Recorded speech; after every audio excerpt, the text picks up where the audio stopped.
And we are back. Thank you. Please stop it. Thank you, ladies and gentlemen. I was just saying to myself, this whole, it's funny you brought that up about your the eviction, because eviction leads to money, right? Because it doesn't have to be because there's a lot of you guys, or I think you could be evicted in a lot of reasons, but one of the reasons of getting evicted, of course, from a home is because you don't have enough rent money, right? That's and me on the other hand, I was thinking about money because of the hard work that I did for the past 6.5 years, having 2 jobs, trying to pay my debt off, my credit cards, my student loan, and my car. But most importantly, my car. And I was thinking about, we should do an episode about financial. I feel like not a lot of people talk about money, and I understand sometimes you got to keep money to yourself, but hey, sometimes it's good to hear other people's experiences when it comes to money, because I don't know, maybe they could learn something from it, especially right now. Times are tough. Money is tough. Can you agree though? Yeah, and I think everyone has like a different mindset when it comes to like money, like like what they consider to be enough. Or I know. Yeah, so I think everyone. You think you a big spender? Yes. Ooh, Isabel, you better shut up. You are not no damn big spender. No. Big spender as in like I don't save my money. Obviously, I don't buy expensive things like Jonathan Shut does. up. I don't own any expensive. I don't own any expensive things. First of all, I think I'm more of a big spender when it comes to like I spend my money on my parents. My Starbucks, that was bad. I got pictures and receipts, yo.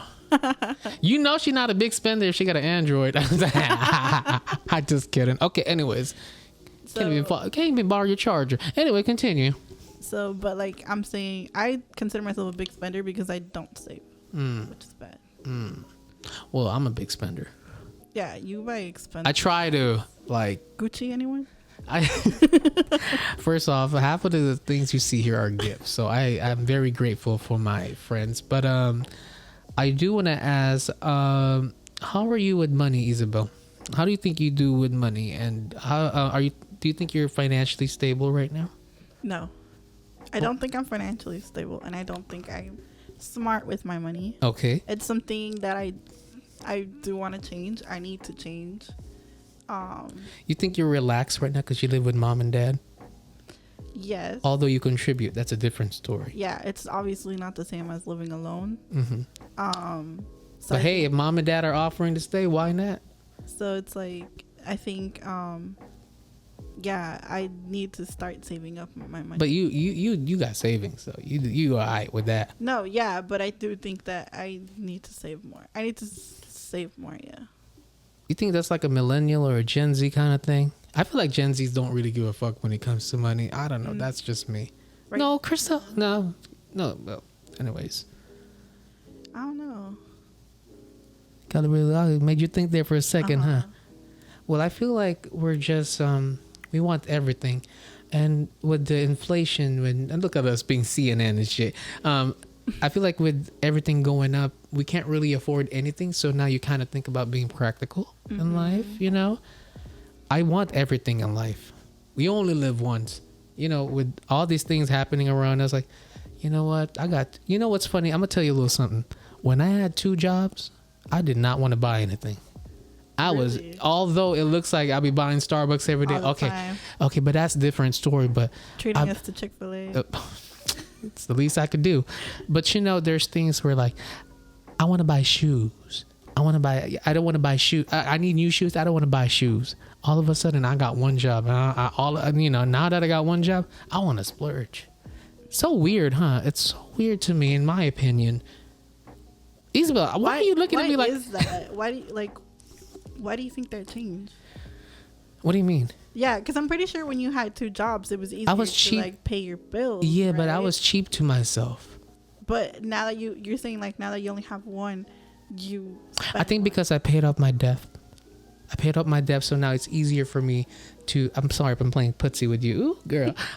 Sorry, I do have nice legs. I don't know. Maybe because I paid up my debt, so now I'm like, it's easy for me to kind of splurge on little things that I've never had. So with the situation that happened with your car and how like you thought you were done with debt, but now you had to go get a new car. Yeah, I mean they paid me off, but I feel like now I gotta be smart with this one now.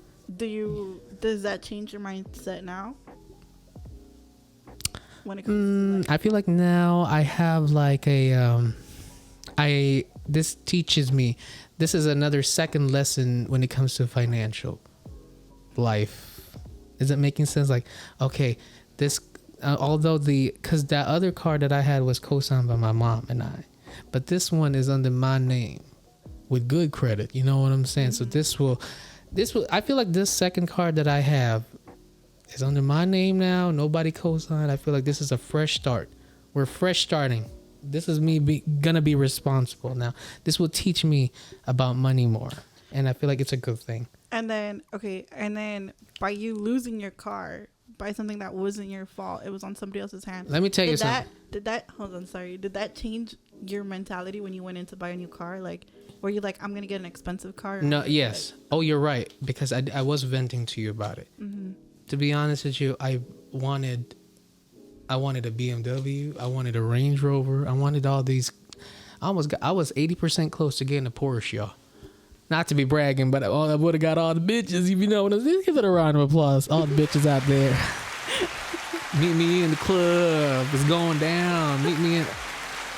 Anyways, I don't know. I was just thinking about being practical in life. And okay, let me give you a little example. All right. So I have a budget. I'll be honest with my budget. It was $25,000.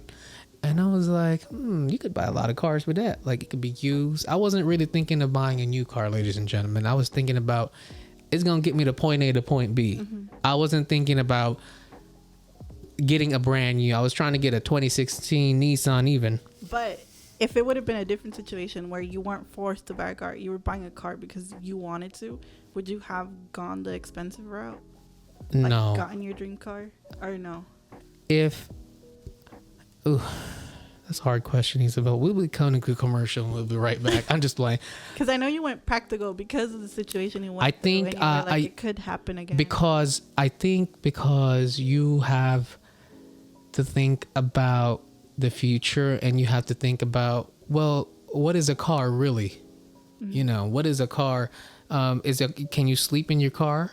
Like, can you pee in there unless you live in a trailer truck? But you know, it's just, I'm gonna set an example. I saw this Jeep Wrangler, right? Sexy as hell, but it's like 49,000 mileage for $25,000 versus the brand new Honda Accord that was like, it's like a BMW of Hondas. It's really nice. Thank you, by the way. She rode in it. Ooh, girl. It was like 0 mileage. Brand new, same price. So which one am I gonna do? You know what I mean? Probably the Jeep Wrangler already had like a lot of fixing up to do versus this one is like brand new and you ain't got to worry about nothing for the next 8 years because that thing is brand new, right? The gas, first off, I had the car for 2.5 weeks. I ain't spent no gas yet. I barely put gas in it. Wow. 2 days ago. So it's really good. You got to think about, like I said, a car is just there to take you point A to point B. Yes. I was going to get a Nissan 2017, 2016 Altima, but my brother started saying, yo, bro, you gonna be a meme. You going to be a meme. First off, I don't know what that means, but he said I was going to be an Instagram meme, I guess. I'm such a loser. You know what I'm saying? But yeah, in conclusion, you got to be practical in life because maybe, let's just set an example. You bought a new phone. Bought a new phone. This phone is $200. This phone is $800. Now, Isabel is practical, right? I'm going to go with the practical because let's say this was $200. The Android was $200 and the iPhone was $500. Okay. The $300, I could spend something with someone else. I just got to call someone. I just want to go to Facebook, Instagram. You know what I mean? No, yeah. So the reason why I always go. And here we go. I can't even borrow her charger, y'all. No, and it's a Samsung, but it's like the cheaper Galaxy phone, not like the Hey, not a lot of people can afford phones. And the reason why I get the cheaper one is because I know that the day that this one breaks down, I can afford to buy another one. That is for you, Mexico. Oh, say, can you see? No. I want to go there, by the way. I got invited to go to Mexico. Did you know that? No, I didn't. I declined it. Why? It's too hot, bro. Wait, it's too hot. I don't know which part, but I got invited. I got invited. This summer? Oh, I want to go in the winter time. In the summer. I love it. But anyways, have you ever been in a financial situation, Isabel, that was so bad? And how did you solve that issue, though?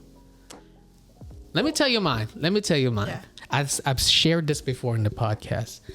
This was when I was in debt with student loans. Oh. I told you this before. I'm just gonna give you guys a little recap. And I was going to class, and I get a call from Wells Fargo to, hey man, you've exceeded your amount. I said, exceeded my amount? What you mean? Yeah, your father put all your student loans in your credit card. I remember telling my professor, remember me telling you this story? I remember, like, I was in the wall like this, like, I was like this, like, I can't go to class. Oh, my dad do me like this. I was walling like in the wall like this. I was like, please. Why my dad? Then I called my dad. I'm like, Dad, why'd you do that? Well, it was under my name. Yeah, but you could have told me. You could have warned me. That's like, having a baby. You know what I mean? That's like having a baby. I don't want the baby no more. You can keep it. I was like, damn, no warnings whatsoever. I remember being so depressed. I called up 3 days in a row at work. That's not going to help you pay off your debt. Yeah. But I had sick days and I got paid. But I was just, because I was trying to get my life together. That's when at that time I was like, you know what? I need to get a new job with a better wage, because I can't pay this with this. I can't pay it with this wage. Is that when you came to our job? Yes, that's part of it.